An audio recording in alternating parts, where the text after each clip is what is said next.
Hi, I'm Alex Bigzaloni. Are you starting Keyshawn Henderson this weekend? Oh, you don't know who Keyshawn Henderson is? Well, we do, and we're here for you.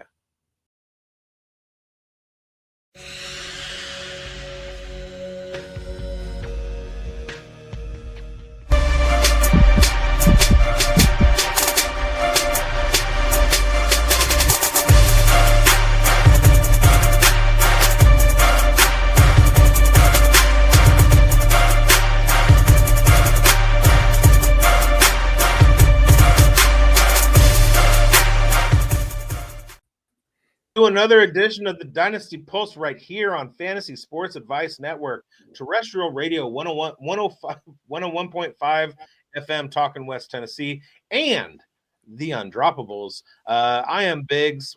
We got Schultzy on the ones and twos. Grindberg's in the building. Chev is down there. So is Coach. We got a huge guest for you tonight, and we're going to get into it. So let's do that and get into it. How are you guys doing? Doing good, man. Well, can't complain, buddy. We're excited to probe our guest, and why don't you tell us a little bit about him there, Bigz? What do we got going on? Something biggest brains in the business. Something competition stiff. We're stiffer. Today we are joined by Chris, quote, the Cardman. Chris the Cardman, the Shifu of Debbie Dojo. He is a sharp evaluator. He's a natural storyteller and one of the most uniquely entertaining voices rising in the Debbie and Dynasty space. He's a lifelong football mind who went from dominating Madden on the GameCube to mastering every fantasy format imaginable.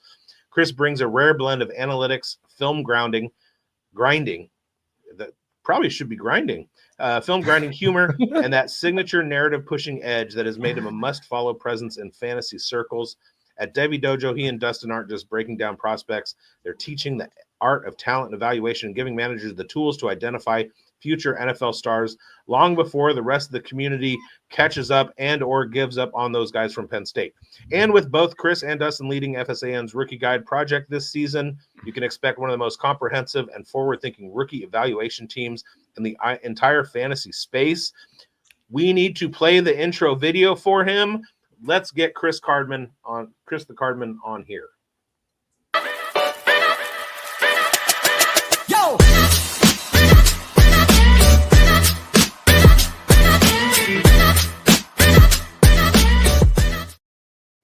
Chris, tell the viewers where to find your work and a bit about you. And you are muted, sir. Apparently I'm muted. Yeah. It doesn't unmute automatically, apparently. Well, thank you very much for that beautiful introduction. I am primarily found right here on this channel at FSAN on YouTube. I think it's FFAN now because we got bumped up to the main channel here at the Debbie Dojo. So you can find our podcast at Debbie Dojo on audio everywhere you're looking for the podcast these days, Spotify, Apple, wherever. You can check out our beautiful videos with all sorts of fun graphics that I put together for you on that YouTube channel. You can find me on Twitter at Chris the Cardman. You could check us out in our Discord, Empire of the Elite. I'm all over these different places chatting with people. I'm in a bunch of other Discords too, so if you see somebody with my tag at Chris the Cardman, it's probably me.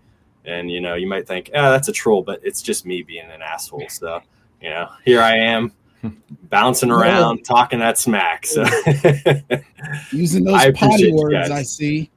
Oh yeah, no, I gotta cut that out. I apologize. We'll bleep it.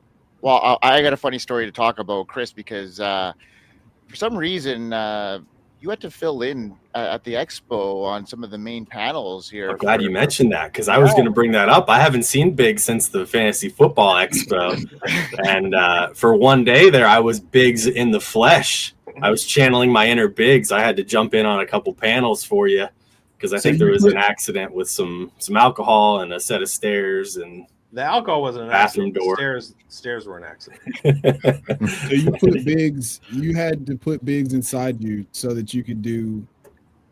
So that you. Bigz was in me. I was channeling the Bigz. I was, letting Bigz in. Wow. Speaking of being in you, let's start the probing. Okay, let's get into the probing. It was a pleasure being inside you, Chris. Well, always fun.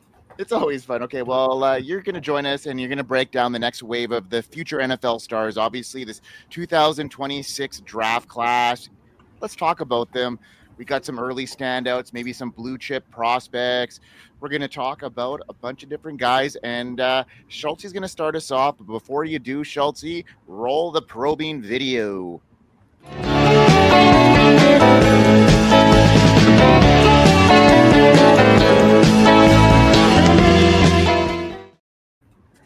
All right, first off, we're going to talk about a little bit of combine preview. Every year we get someone or a couple guys who kind of jump out of nowhere, just blow up the combine, and they are just rocket themselves into some NFL draft relevance, and then, byproduct fantasy relevance. Do you see any guys potentially who could do that this year? Show up at the combine, test out, launch themselves up the boards, despite maybe some shortcomings in film or production?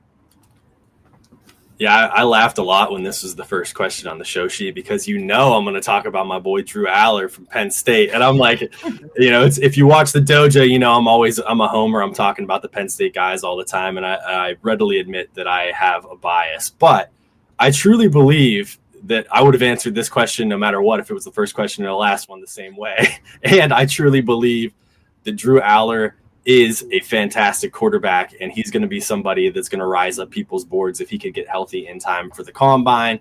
He's going to start making a name for himself out there in Indianapolis. He hasn't really lived up to his super lofty expectations at the collegiate level. I mean, naturally, they went to the semis last year, so he's had some success on a team level, but the bar was set really high for him as a prospect and as a quarterback. And Dustin will be the first one, my co-host, to tell you that he really hasn't lived up to those expectations. But his numbers weren't bad last year. His last full season, he had over 3,300 yards, 24 touchdowns, 8 interceptions, only 10 interceptions on his career. He's very, very good at ball security. He set the NCAA record for most passes to start a career without throwing an interception. So he's always been pretty cerebral with making sure that it's going to the right hands. Unless, of course, you're watching the 2 biggest games of his career, which both pretty much ended on an interception by Drew Aller. So there's obviously a lot of knocks on this guy, and he's fallen off a lot of people's boards for very good reason this year because it hasn't been pretty, and now he's hurt, and he's going to be flying extremely low under the radar. But I feel like he's got everything that NFL GMs are looking for. He's got a nice big frame. He's got incredible arm talent. He's typically poised under pressure. I mentioned the ball security.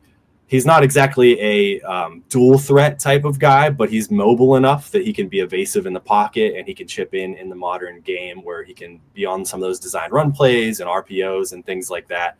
So I think when you look at him from an NFL GM's perspective, all it takes is one GM to say, that's who I want to take a shot on, late in the draft or middle rounds or wherever. I think there's a good chance that he's going to rise up the overall prospect board here, if he can get healthy enough to participate in the combine and make a name for himself yet again. Now, would something that would help him be beneficial? Because I see in PFF, they have him round 4, round 5 draft capital. And we know the allegations are, hey, he doesn't rise up in the big moment, but has big talent, and there's a lot of potential there. And we just haven't necessarily seen it in full fruition, that consistency, because he's been higher on boards before and hyped. So we got a little bit of post-hype going on. What do you think could help him? Would it be a Senior Bowl outing? What are some specific things that might get him up to? And I guess, could he get up to round 2 draft capital, round 3? What would be the realistic spot for you where he could end up? And what would be some good landing spots and fits for him for the next level? Yeah, great question. I think that when you're talking about quarterbacks, right, there's only about 10 to 13 on any given year that are drafted. So there's really not a lot of quarterbacks that are coming from the NCAA to the NFL on a yearly basis. But this is a particularly weak year for quarterbacks, I believe. Even at the top, when we're talking about guys like Mendoza and Ty Simpson, who I like to a degree, but it isn't the same as it's been in other years prior. So there's going to be, as there always is, a need for quarterbacks on a lot of these teams. And I think there's a chance that he could sneak in a day 2. I don't know that he's ever going to be a round 2 pick. If he gets, I don't know if he's projected to get healthy by the Senior Bowl. That would be really nice, because I know this week he was walking around with, no crutches or anything like that. He's been with the team all season since he's been hurt. So he's been very vocal, great leader, teammate and things like that. So he's doing all of the extracurriculars you could want out of an injured guy. So hopefully he can just get healthy enough to maybe participate in the Senior Bowl. That would be phenomenal. I don't know how much Senior Bowl really weighs on people at the NFL level to do their evaluations, but I know that combine means a lot to them, not necessarily from what they can do on the field, but for what they do in the interviews, particularly from the quarterback position. So just being there and being able to talk to a bunch of coaches, talk to a bunch of GMs, I think will be able to help his stock rise a bit. And I wouldn't be shocked to see him go into the 3rd round. But again, when you're looking at this class, it's kind of a crapshoot after the first, handful of guys at the quarterback position. So it'll be curious in general just to see where all of these quarterbacks end up in the draft, let alone where he's at particularly. So I think there's a lot of room for him to continue to crawl back some of that lost value as he continues throughout maybe Senior Bowl, combine, offseason. So any team fits? Sorry, any team fits that you might like? Team fits. Let's see here. I think it would be nice for him to go to a place where he doesn't have to have any immediate pressure. So it would almost be funny to see him go to a place like the Packers, where we know for a fact that he'll probably sit for like 3 years behind Jordan Love. And then who knows if the Jordan Love experiment will continue in a few seasons or not. I don't think that there's any, you never want a rookie quarterback to start unless it's one of those top flight guys, right? So a position like that where he's got a veteran in front of him who he can learn behind, and there's going to be absolutely no pressure for him to have to go in there immediately and start, I think would be a good spot for him. So I'd like to see him have that Aaron Rodgers, Jordan Love type trajectory where he's behind somebody for a little bit and sits. I'm going to throw out another underwear Olympian, Nyck Harbor. Is he going to blow minds at the combine, or you think he stays around for another year? Nyck Harbor, is he not? He's not draft eligible this year. I was thinking he could declare. Yeah, I could be wrong though. He's been around a couple of years. Was he a 2023 graduate? I thought he was a 2024 guy. He had 2 seasons, and then this is his 3rd year. This is the first year he committed fully to football in the spring. Yeah, somebody fact check that. I like Nyck Harbor as a toolsy guy, but I don't see him as somebody that I'm going to invest a ton in on the dynasty perspective. I don't have a lot of him in Devi. I'm just saying his speed profile is of course, dude. He kind of runs thing a team that 200. Yes, right, that blows people up at the combine. He's had problems with drops. He's had problems with route running. His analytics aren't not anything pretty to look at. But the kind of guy like. There he goes. We kicked him off. Yeah, Terrible take. You got booted. All right, well, Boo this man. The StreamYard flatline Bigz. That's crazy. Again, the Pulse. He got flatline. Hey, we got some Bigz inside him. All right, Coach. What's your question? I like the Nyck Harbor question though, because we just talked about Lenoris on the last episode of Dojo that dropped today, actually, when we were talking about Lenoris and how the overall talent around him hasn't been up to par. And Nyck Harbor is obviously his best weapon, but because of those drops and because of the receivers not being open and things like that, it's really dampened Lenoris Sellers' overall value. So Nyck Harbor is one of the primary culprits of that, right? So I think he's got a role as a deep threat, but not much more than that at the NFL level. It's in my opinion, I've watched a little bit of South Carolina, unfortunately, this year. Like it's a project, but he's got the one thing, right? Like this is a generational athlete. Like there's if you're like expanded out the history of humanity, there aren't very many people with the abilities that he puts on display on a regular basis. But it's just that like the nuance of actually playing football isn't his forte. Personally, I think he should just put on 25 pounds, run a low 4.4, and be a tight end. And they could just line him up, and he's a mismatch nightmare with a 40-inch vertical, running low 4.4s at 260. But at receiver, there's just too much. There's too much gray area, and there's too many things that if you don't know how to combat, defenses can just take you away. I love the Nyck Harbor question though. By the way, he was a 2023 guy. He could declare. He's only 20 years old. The issue is that he just has no idea how to play receiver. So great summary. Call him Stephen Hill, if you will. Yes. That's honestly, I promise you, Schultzy, that popped into my head and I was trying to think of his name. And I was like, there was a guy a long time ago that was super fast and super athletic. Georgia Tech, right? Yes. Yeah. Like Brashard Perriman comes to mind also. The next Megatron. Yes. So, yeah, I didn't mean to. I think the Nyck Harbor talk is fascinating. Like me and Bardman are in a Devi league together, and I think I have Nyck Harbor, but I don't know what to do. But if it hits, it's like generational wealth. Like you have a cheat code, like a Randy Moss, Calvin Johnson, if he figures it out. But that's a huge if, because he hasn't figured it out, and he's been playing football for a long time. Yeah, that's good. All right, Coach. Yeah, what's your follow-up question here or your question for Chris? Absolutely, awesome. This great show, a lot of fun. Thanks for being here with us. Question for you, Chris Braswell from Tennessee. With prospect season upon us, get a lot of bullish traits on guys, right? Best landing spot discussion. I mean, I even had asked you, Drew Alar, what's the most optimal, right? But something I'm trying to do process-wise, can I find the negatives of the question marks for players? Kind of like scientific method. Let's find the negatives. If they're there, if they're not, and we push against, that's even better. So for Braswell, his speed grants some space and coverage, I notice, at the college level. So DBs might give him more cushion and won't necessarily jam him up. In the NFL, do we see that being a problem for him? How defenders, DBs will jam him up? And not that I have this like Jalen Hyatt fear, because there is nuance to quality of how a player can be, and we don't want a helmet scout. But could he become one-dimensional if he's jammed at the line too much? How do you think he'll handle that?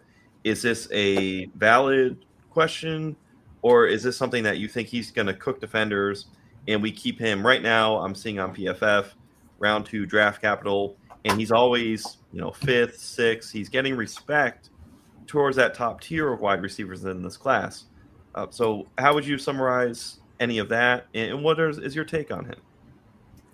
Yeah, I like him a lot. And I always want to say Braswell, but I think it is Braswell, right?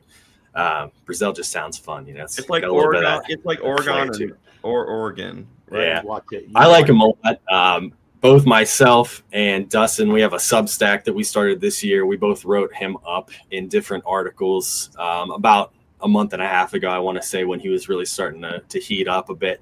I like him a good bit. I think for me, honestly, right now, as I'm doing evaluations, and there's still obviously a ton of evaluations to go because we're in the middle of project for the rookie guide here for FSAN. So we're going to be doing tons and tons and tons of research on these rookies. But right now, I like him the most to be a first-round pick, potentially, out of all of those receivers that aren't like the bigger names, the Lemons and the Tates and the Tysons of the class. I think like him and Boston are probably the best bets to maybe be in the back end of the first round. And I know that people are going to look at him and say, like you said, Hyatt or Tennessee wide receivers just don't translate. But part of the thing that's been going on this year at Tennessee is they run a little bit more of a pro style offense with a lot of different, adjustments at the, before the snap and different game planning and reads at the line of scrimmage and things like that. So it's a little bit more of a pro style game that he's playing in than we've seen from other Tennessee receivers in the past, which will help him translate a little bit more. And I think he's proven with a lot of his big games this season that he's more than just a true deep threat. And when you look at him, I mean, it's fantastic. He's tall as hell. He's got super fast speed. So you kind of want to put him in that box of maybe being a deep threat, but he's shown a lot more than that right now. And I think that he's having a great season to boost his overall draft stock. But I completely agree with the notion that he could use a little bit more functional game weight, put a little bit more strength on, add some muscle, because at the NFL level, it's a lot different than at the collegiate game, even against defensive backs, right? So if he can get a little bit more muscle on his frame, I think he's going to be a lot tougher for defenses to stall, and he's going to be more of a true mismatch against those defensive backs. He's certainly one of the most volatile wide receiver prospects in this upcoming class, but he has that extremely high ceiling to go along with a seemingly bottomless 4, really. So he's one of those guys who, you might draft him and regret it. And I think a lot of that's going to matter on landing spot. Who ends up taking him? Is he going to have a lot on his shoulders right off the bat? Or is he going to be able to be in a fit, kind of like Jamison Williams right now, where you have a true stud opposite you and you have a lot more room to work because you're not the sole focus of the defense on any given game day. We saw a game after he had like 300 or 400-yard games earlier this season in a row, and then Arkansas jammed him up a ton, and he almost had no catches in that game. And his wide receiver room teammate, I believe Staley, had a huge game in that one because they were like double covering the heck out of Braswell. So that's something that you worry about, right? If you're going to be the only wide receiver expected to come save your team's offense, it's not a great place to be as a rookie. But if he gets an opportunity where there's already an established offense, a good quarterback, and another wide receiver to help him out a little bit, I think he's got a lot of room to grow, and he's got a really high ceiling. Well, Tennessee certainly does have a type, and we're waiting on Cedric Tillman. We're waiting on Jalen Hyatt. As of 2025, we're waiting on Dante Thornton. We got that 6'4", 6'5", burner. Do you see a lot of difference in his game than the other guys? I mean, 700 yards as a freshman at Tulane, that's a pretty good early sophomore breakout. But 1,000 yards in this season with 9 touchdowns. Do you see a little bit more on the production side of things than with his previous Tennessee Volunteers wide receiver mates? Yeah, I think honestly Thornton's a great comp, right? Because Thornton had a decent bit of production, and he's got a very similar build as well. And he ended up being a 4th round pick. Am I remember that correctly? Yeah. This last year. There's a run on Rat Studs, and they all went in the 4th round.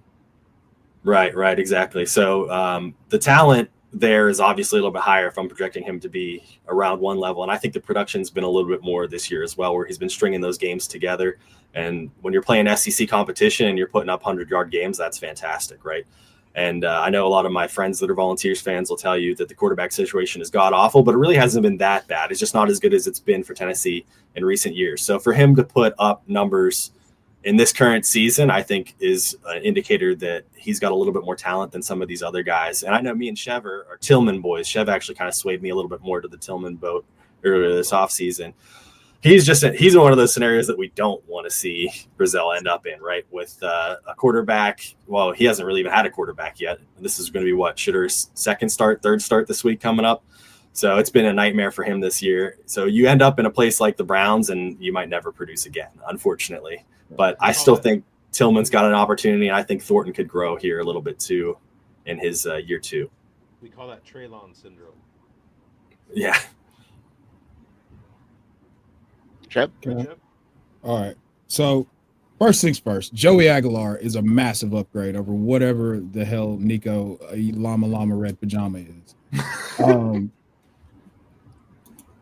I love everything that you said about Braswell. I do think that there's a little bit more there than what you guys have been talking about it for a while. There's a little bit more there than just the speed demon, like whatever Jalen Hyatt is, like combined with the body style of a guy like a little bit more wiry, but a guy like, Dante Thornton. I really like his upside. So I think that if he goes and runs a low 4.3 at the combine, he's an easy day 2 guy. Like that's he might even, you said it, he might even sneak into round 1. Like somebody gets their britches get real tight. They're gonna pull the lever on old Chris Braswell. So I love everything that you said. But yeah, I just wanted to throw that out there. I despise the University of Tennessee with my whole heart. So like it just saying anything nice about them. But Joey Aguilar is much better than Nico Llama Red Pajama. What? Nico Llama Red Pajama. Yeah, Aguilar's fun. Fun guy. Got a question? Yeah. Okay. So I want you to give me a prospect at each position: quarterback, a running back, a wide receiver, and a tight end. You know the positions that you love. I do know this. Nobody else is talking about. And I'm talking about guys like Rocco Beck, Jaden Ott, Jeremy Bernard, Jack Velling, and I'm going to throw this one out there because I've had him in Debbie for the last couple of years. Trebor Pena. So who out there is like hitting your radar, but you're not seeing anybody talk about? Pena, man, another one. You gotta put these Penn Staters in front of me, right? They're all having a bad year, other than Katron. I digress. Going through this, I think first off, too bad our CEO isn't here, because I think Talyn Green is a great fantasy prospect specifically. And I mentioned how the quarterbacks, it's kind of a blend after those top guys where who knows who's going to be drafted where. I think some of that's going to solidify a little bit more, obviously, as we get into the offseason. But Talyn Green is one of those prospects who I look for in Dynasty and in fantasy, because if it's not a guy who has those elite arm talent traits, where he's a true fantastic passer, I want that rushing upside, and Talyn Green brings that. So what I've seen out of him this year, it's the stats won't be fantastic, but he's got almost 20 touchdowns passing. He's got too many interceptions, but he's got a lot of rushing yards as well. And I think that's something that he can bring to the NFL level, where he's most likely not going to be a starter. He's going to be a mid to late round draft pick, and he's going to be more of a project type quarterback for an NFL team. But if he ever gets an opportunity to be in games, his value is going to spike immediately, because he's going to bring a lot of rushing upside. And we see every year people go bananas over guys like Anthony Richardson, all these guys that can run, Justin Fields. And there's always a window, right, where you can really sell these guys if you don't truly believe in them. And ultimately, that's what we're looking for, right? We want production, and we want a good way to sell that production if possible, if you don't really truly believe a guy. So I think Talyn Green is one of the best bets outside of those top quarterbacks to have some fantasy value eventually. So I like him a lot. I'm a Hogs fan, and I brought him up on the show before. We had somebody else that we were probing. I brought him up. We got a Malik Willis comp out of him. So I love me some Talyn Green. Anytime you mention a Razorback to Bigz, you're going to be you look at he's already pretty red already, and his cheeks are getting redder right now. Hot and bothered. Was it the same guy that said that he hated Mekhi Lemon and Denzel Boston and Kevin Concepcion, or was it someone different? Oh man, it's nighttime, or is there shade out here? I didn't say anything shady. I asked a question. Was it the same guy? Did Bigz say that, or what? No, I asked if it was the same guy. If Bigz asked the same question about Talyn Green to the guy that said that he hated Mekhi Lemon and Kevin Concepcion and Denzel Boston and Jacoby Lane. That's all I asked. Yeah, I don't remember anybody saying they hated those guys. Oh, I guess. Oh, okay. Yeah, maybe Anyway, what about the other positions? Fever dream. Yeah, so running back, one of my favorite guys that I've been diving into lately, Damon Claiborne from Wake Forest, is tons of fun to watch. And I feel like he should be on a lot more people's radars. He's been on my radar for a little bit. He's gained a little bit of steam lately, it seems like. But when you watch him, he's just so much fun to watch. He's got a lot of contact balance, and he's a super shifty runner. He's just like a highlight reel waiting to happen, man. He's juking and diving and dodging and ducking and making moves at the last second. He's just a fun smash the buttons type running back who's doing a whole lot of different things to get out of tackles and avoid defenders completely. So if you're looking for one of those guys who might be a riser, because again, just like quarterback, running back isn't the deepest position this year either. And we've been talking all off season into the year about how the 2026 class isn't great. So sell all your picks if you have an opportunity to even compete in the playoffs. And I know a lot of trade deadlines are right around the corner. So if you got a shot in the playoffs in your dynasty league, start selling some of these picks. But if you're holding, or if you have a bunch of them, you're rebuilding, keep your eye on Damon Claiborne, because I think he's a really fun running back. All right. At wide receiver, a guy who I've watched a little bit. I'm always trying to look for those G5 guys that kind of make a name for themselves as the season goes on. There's always those guys who get drafted randomly in the middle of the draft somewhere, and you're like, who is this guy? Where did he come from? Nobody's been paying attention to him. Junior Vander III from Toledo. I don't know if anybody's watched any Toledo games. It feels like a made-up name. He is currently tied for third in college in touchdowns. He's got 11 touchdowns on the year. He's produced at every season, at least a decent bit chipping in here. Toledo's had guys before, right? I'm blanking on his name right now. The Steeler. Who was the Steeler that was from Toledo? He was on like 9 teams last year. I'm blanking on his name. But Toledo's had guys produce at the NFL before. And I think that when you're talking about the quarterback? Wide receiver. The receiver from Toledo? He was a big time guy. I'm completely blanking on his name. I probably tried to wash that away from me. Yeah. I'm a casual Steelers fan, if you can't tell by up here. But yeah, I think Junior Vander is one of those guys who is one of the best bets to be a potential mid to late round pick. Somebody decides he likes him, in the same vein as a DK or a Tesla or one of those guys where you're just surprised, like, who is this guy? Why haven't I heard of him? And why is the GM taking him in the middle rounds? So he's produced a lot. His stats are fun. He's fun to watch. He's a little bit undersized. He's only 5'8", but he runs some decent routes.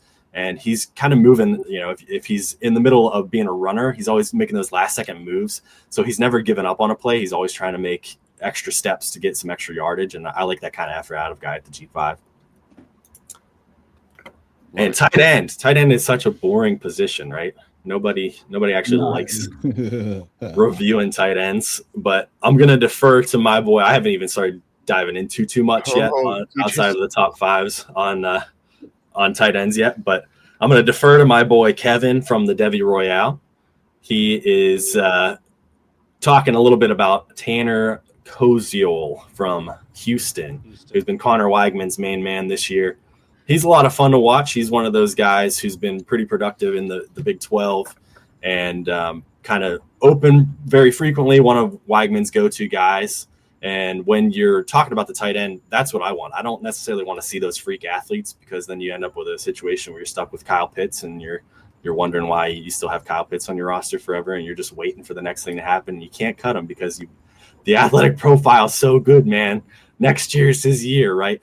But when you're talking about the tight end position on a dynasty level, you just want guys that are reliable, somebody who's going to be there in the middle of the field for your quarterback to get open, and that's exactly what Koziol does.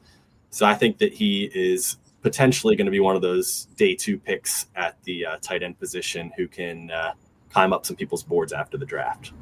Sweet, I got him and Debbie. What were you saying there, Grindberg? Did I didn't swear again, did I?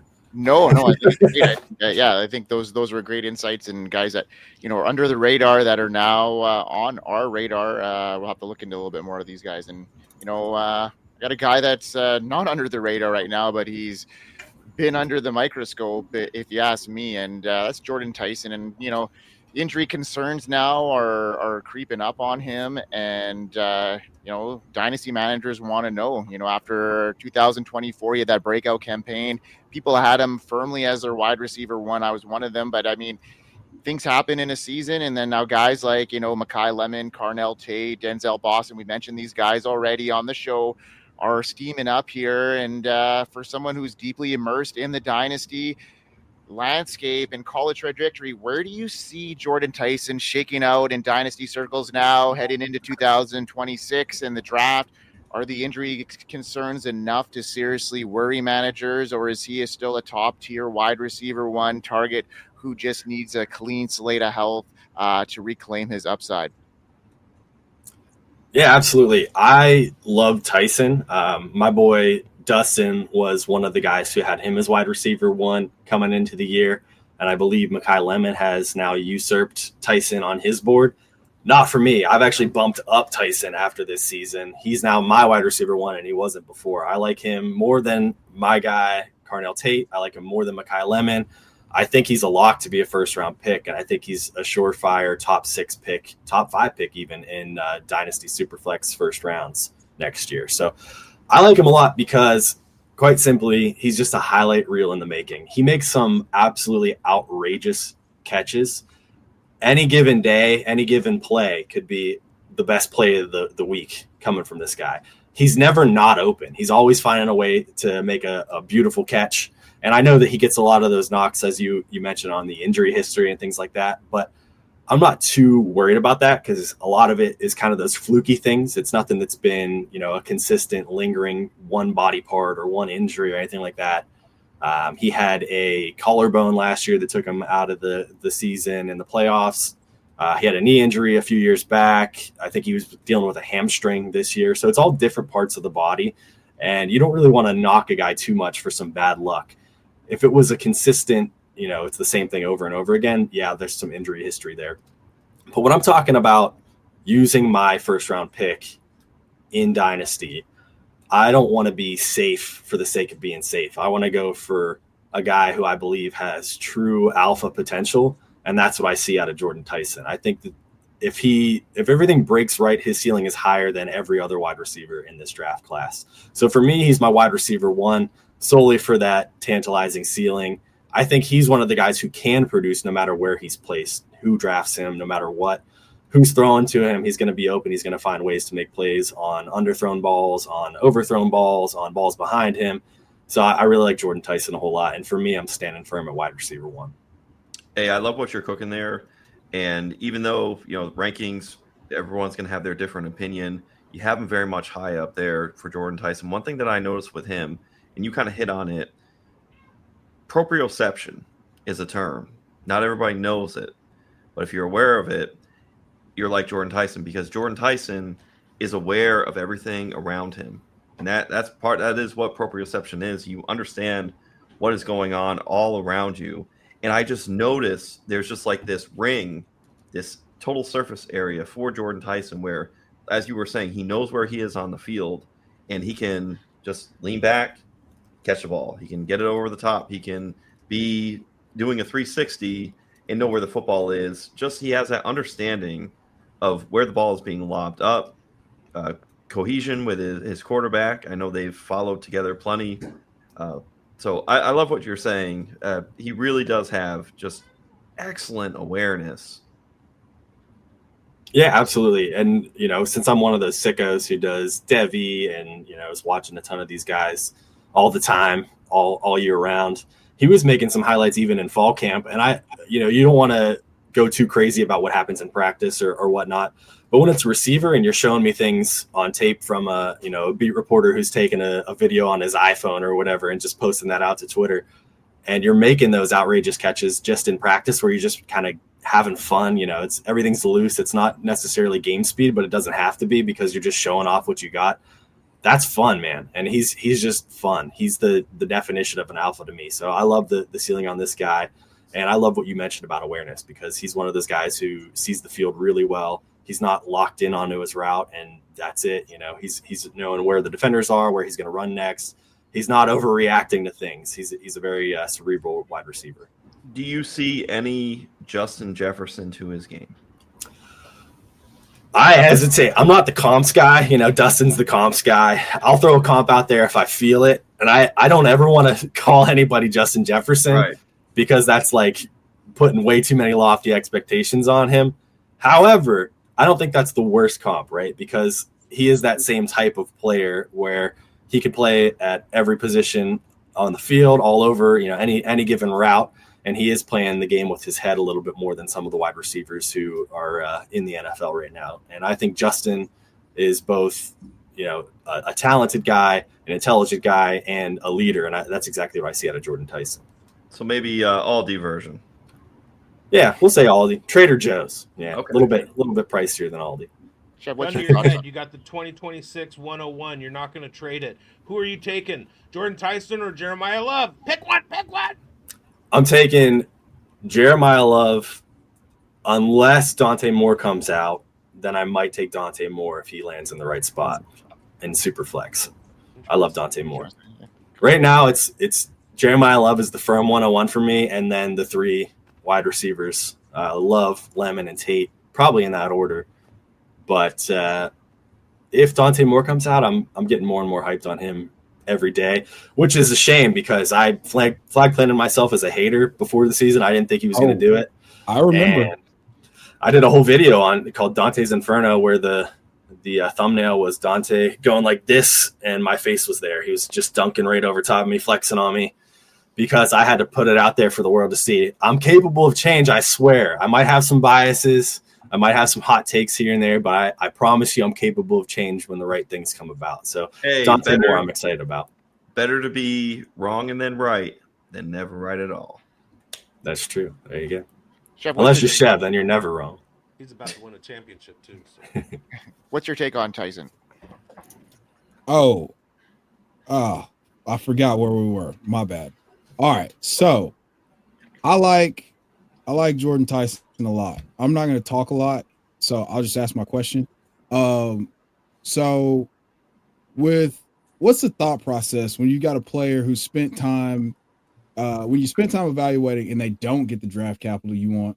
Are you still staunch in your belief, or do you pivot? And but the inverse with that, what's a guy like when you and I have discussed Emeka Ibuka at length, and we're at odds on this.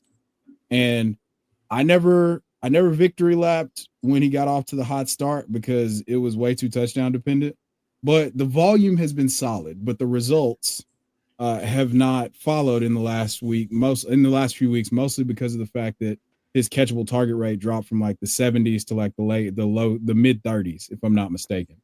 So what is your thought process that goes into that? And then also just talk about Chris Bell. I need you to talk about Chris Bell a little bit at the end of this.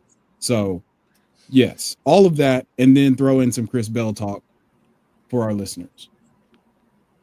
Absolutely. Yeah. So I knew you were going to bring up Ibuka because me and Chev, I call him my greatest friend. I mean, we have a love-hate relationship. I've been his biggest troll for probably like 4 years now, back and forth, way before I was in the content creation game. So I'm always either one of us were, to be honest with you. I'm trying to sharpen, steel sharpens steel, iron sharpens iron, whatever the phrase is. But yeah, great question.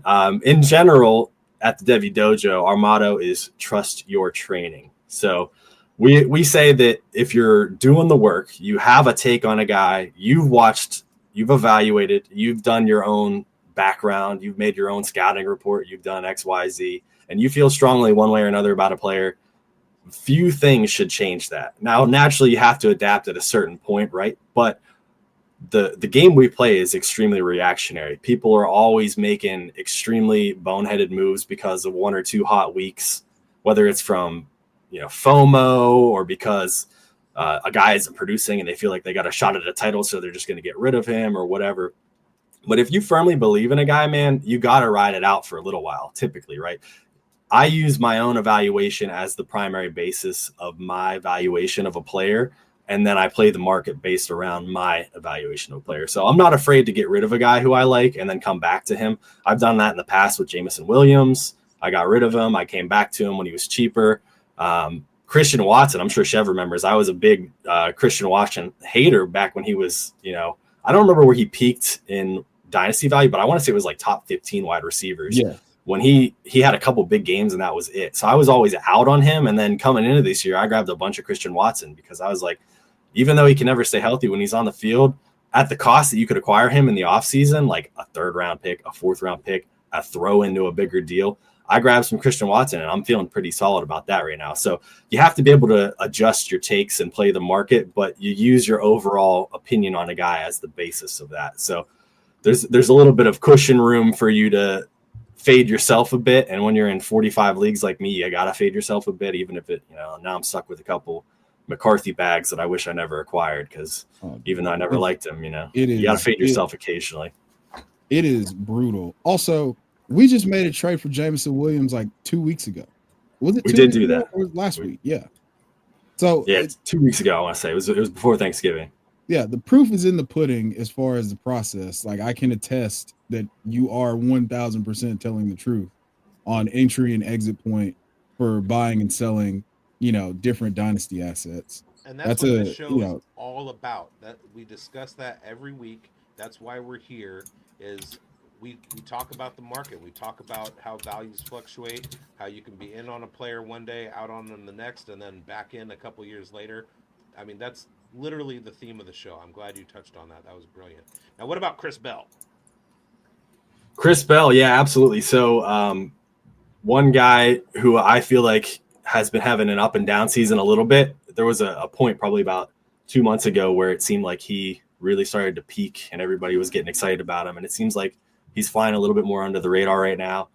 There's talk of Louisville's coach maybe leaving. Who knows what's going on? But I like Chris Bell a lot. I wrote him up back in the beginning of October.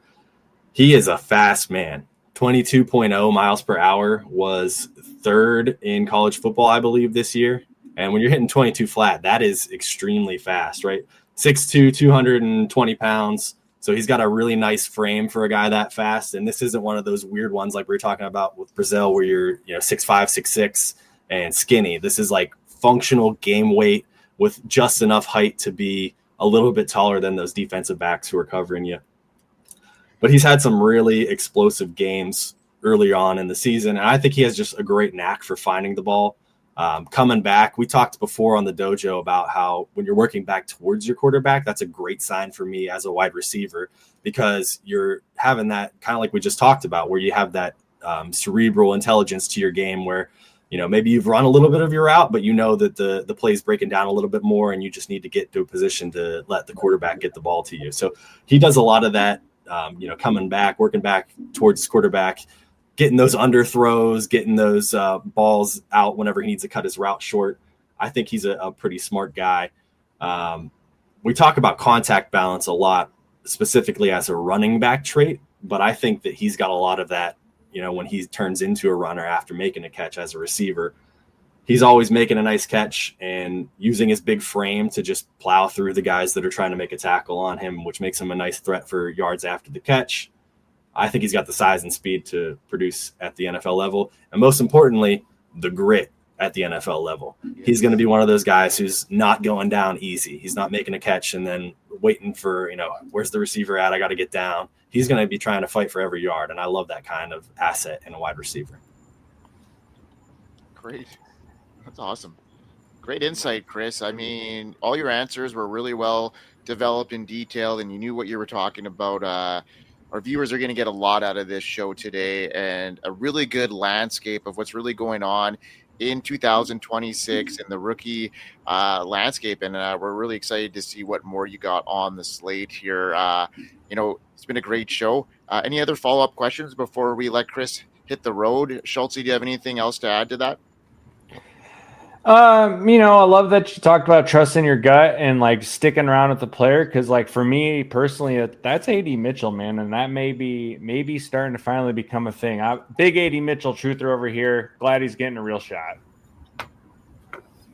I like that. Yeah. I'm excited for AD Mitchell now that he's got a change of scenery, man. I just picked him up in a couple leagues this week, redraft of course, cause you can't get him on dynasty waivers, but I think he's exciting at this point. And I wasn't really like big enough on him to get him. That's the thing that stinks about when you make your own rankings and you trust him so tightly, is that you're going to end up with not having a guy because you're trying to play for other players, right? So I never really ended up with too much of him in Dynasty, but he's been a lot of fun to watch so far with Tyrod the last couple of weeks. And I think he's going to honestly have this is a showcase for next year, right? I mean, they want to have a compliment for Garrett Wilson. And whatever quarterback they're going to bring in, maybe it's Mendoza, that might be a really good fit for a team that, he's not really a scrambling quarterback. He's a pocket guy. They need to have some sort of weapons around him, and bringing in Mechie. And it just looks like a really good situation for Addy Mitchell. And he's been earning those targets. And even when Garrett Wilson comes back, I think he's going to be a very good complement there. He could stretch the field. And as long as he can clean up what he's been known for as those drops, I think this could be a really big thing for them moving forward. Chev, you got something to add to that? Oh, everybody here knows how much I love AD Mitchell. This is not, I have been saying this since before the draft. I was like, hey man, I don't understand why nobody likes this guy. What is there not to like? Oh, you're 6'3". Oh, you're 205 pounds. Oh, you run a sub 4.40. Oh, you've got a 40-inch vertical. Oh, you can track the ball in the air. Like a guy who mentored you, like George Pickens. What is there not to? Oh, you just don't like the fact that like maybe he gets moody because he's a type 1 diabetic and his blood sugar is out of order. I forgot about that. It was so lame. Yeah. I call me crazy, but his Texas tape, man, I saw some CeeDee Lamb out of him. Yeah, that's the thing. Those comps. Yep. That's the thing. Is like the ceiling on AD Mitchell is somewhere in the upper tier, like top 15 in the NFL. Probably like top 10 talent-wise. It's just that like he has the concentration of a 4-year-old with ADHD. Like it's just all over the place, which is why he couldn't earn his way onto the field. If you're a sicko and you follow training camp reports, he just dominated day in and day out, all throughout training camp. But it just so happens that Alec Pierce was entrenched and the organization trusted him. And when he had his opportunity, he blew the opportunity. Yep. And they had to let him go because now they're going to pay Daniel Jones and Alec Pierce in excess of like $80 million collectively. So this Good is for them. Him being good. Yeah, exactly. Like there's no way this could go wrong. We didn't just see a team just completely screw themselves by paying Daniel Jones a bag. They didn't completely screw themselves over with that. They didn't draft a franchise quarterback 2 years after giving Daniel Jones a deal. There's no way the Colts could screw that up. Is there? Is there? Sure. Colts screw a lot of things up, man. I gotta say though, I don't want to derail you, but I wanted to finish up my Egbuka chat real quick because I had a second follow up. So our motto at the dojo is trust your training, but my motto at the dojo is just draft Ohio State wide receivers. So Chev has beef because I said he's not a quote true alpha, which I still stand by. However, I always say just draft the Ohio State receivers. That might change now. It might have to be draft the USF receivers because Hartline's gone, but those guys have been very good. I say we don't helmet scout except for Ohio State wide receivers. Yeah, you got to do it. Iowa tight ends, and just running backs from Saskatchewan Rough Rider tight ends. Yeah, that's right. Noah Theodore Olivier, baby. Yeah, exactly. Yeah, they're a gold mine there. All right, Chris, tell everybody. Unless anybody else wants to jump in here, I think we're good. Yeah. Oh, I wanted to ask Chris one more question. Yeah, do it.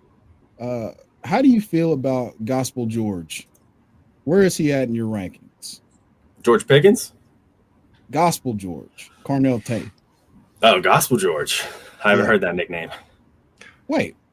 We've talked about I don't know if we talked about that one. Carnell Tate. I've loved Carnell Tate for a long time, man. Right now, he's probably my wide receiver 3 only because I love Tyson and Lemon so much. But it's basically a tier, right? It's one tier of 3 wide receivers. And Tate, I talked about it early prior to the season. Nobody liked his route running. I love this route running. I think he has nuanced ways to get open, and he's really showed that a lot this year. And now that he's really cooking, I mean, Howard, all respects to him. He's a national champion, and he got drafted. But now that Tate has like a true stud quarterback, he can really showcase his stuff, and that is a very dangerous offense with the 2 of those guys running routes out there, him and Jeremiah Smith. So yeah, big fan of Carnell Tate, aka Gospel George. Gospel George, love it. He plays like if George Pickens grew up only listening to gospel music, and that's why I like it. Yeah, like the ball tracking, like the suddenness as somebody who's a little bit longer limbed, like 6'3", roughly 200 pounds.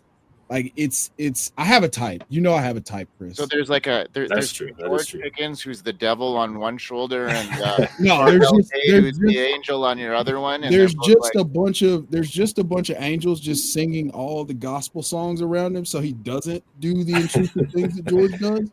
And so, like he's got the Ohio State pedigree. Like they've brainwashed him into being their next elite guy, and his ball tracking skills are next level to go along with like all of the different ways that he can beat you as a route runner. Like it's just, again, I have a type. I make no bones about it. Last year it was Jaden Higgins. This year it's going to be this guy. Love it. Yeah, he's fantastic. I'm looking forward to seeing what he can do at the NFL. Also, you guys are all non-ball knowers. It was Deontay Johnson. I don't know why I couldn't come up with that name, but he played at Toledo. That was the Steelers wide receiver. I was thinking of him, but I didn't know where he played. So I should have wrote that down before I started stumbling through that one. But yeah, Deontay Johnson was the Toledo wide receiver. John Gruden's the only Toledo player that I knew. That's all right. Deontay Johnson's irrelevant anymore. Before we let Bigz, Darius Alexander, Bruce Gradkowski. Yes, also that. Fun fact about me, I did a Santa passing out presents at a nursing home with Bruce Gradkowski one time. That's awesome. I love that. He was the Santa. The more you know. Then you were passed out.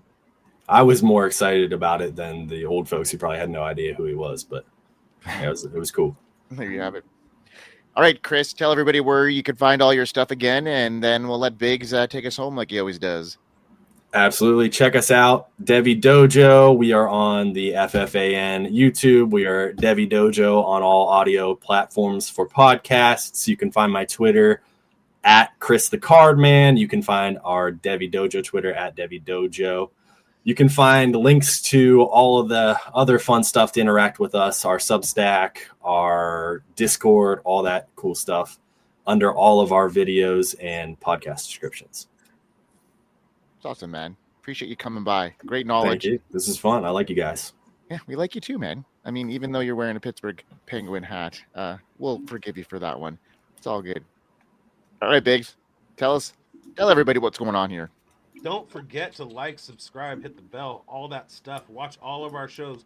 It's playoff season, and we are coming at you 5 times a week with loads and loads of playoff stuff to get you through to your championship, including our Fantasy Forecast Sits show that drops today. Tomorrow, we have our Start show that drops. Monday, we'll do a recap of the week and give you waiver wire calls for Week 15 entering your playoffs. Don't forget about Breakfast with Bigz Sunday morning, 8:30 a.m. on the West Coast, 11:30 a.m. on the East Coast. This week, a little teaser. I'm going to have a BBC in my mouth, and you're going to not want to miss that at all. So tune into that. Stay tuned after that for Spilled Coffee, and that's that. And Points After Thursday Night Football. It's a beverage. It's a beverage. There's Chev. Pause. Yeah, he's making beverages. We got real insidious, real quick for no apparent reason. I don't know what you were thinking. I was talking about a cocktail.